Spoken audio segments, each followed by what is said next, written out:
చేసినారు. వాళ్ళ నలుగురు ఫ్యామిలీ సర్టిఫికెట్ కట్టాలి. మా నలుగురు ఎట్టినారు ఫ్యామిలీ సర్టిఫికెట్ కట్టాలి.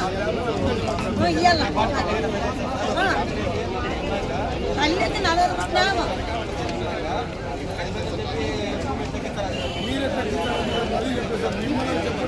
నన్ను పడుతున్న వదిలించుకొని కంటమ్మలో వదిలిపెట్టి 3 ఏళ్ళ బాబా నా బిడ్డ 1.5 సంవత్సరం పిల్లోడు 27 సంవత్సరాలైంది. ఎవరన్నా సరిగ్గా కొత్తపల్లి నేను వచ్చి జీవితం కానీ నేను చేశాను.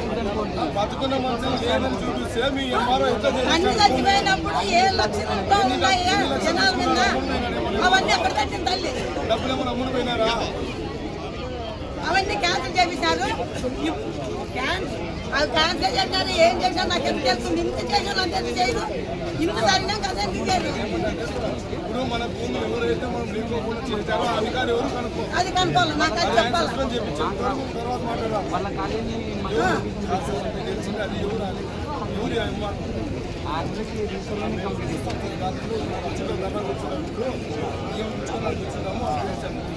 అంటే ధర్నా చేస్తాం కాదు సార్. అంటే డబ్బులు ఇచ్చా ఏమని చేస్తారా? డబ్బులు మంది చంపేస్తారా? అక్కడ మీ బాధ్యతగా మీరు చేయాల్సిందే. ఒక అధికారిగా మీరు ఒక ఎంఆర్ఓ చేసిన బాధ్యత తెలుసా? తన కింద స్థాయిలో ఉన్నటువంటి అధికారులని క్షేత్రస్థాయిలో పరిశీలించాలా. గ్రామాలకు వెళ్ళి ఏమో ఎంతమంది పిల్లలు ఏమన్నా నేను ఎంక్వైరీ చేయాలా. ఆ బాధ్యత లేకుండా ముడుపులు వచ్చాయని చెప్పేసి పెట్టుకొని ఏం వచ్చా చేస్తారా?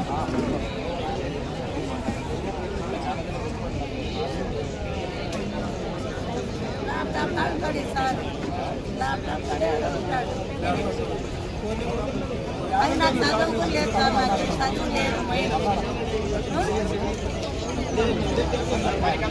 పనికత కాదు. వాళ్ళు ఎట్లా చేసినారు నాకు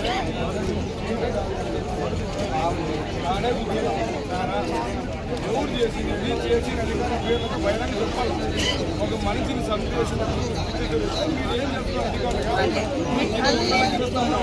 నలుగురు తల్లి 5 మంది ఫ్యామిలీ సర్టిఫికెట్ మీరు ఏ రకంగా చేశారు. ఆ ఫ్యామిలీ సర్టిఫికెట్ ఉండాలి కదా. 10 నెలలు చంపని మీకు ఏమి ఇచ్చినారు అధికారులు? డబ్బులు ఇచ్చింది అధికారులు. అవి ఎన్ని డబ్బులు తిన్నారు మీరు? ఎంత కమ్ముడు పోయినారు?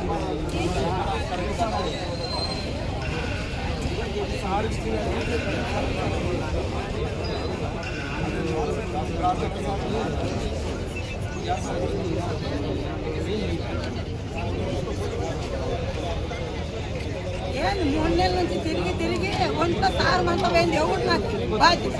ఇక్కడ తొక్కడు కొమ్మ లేదు, అక్కడ పట్టడు కొమ్మ లేదు. ఆ కొమ్మ మీకు చదువులు వచ్చకుండా ఏసీ ఫ్యాన్ల కింద కూర్చొని మీకు జీతాలు వచ్చాయి పైన.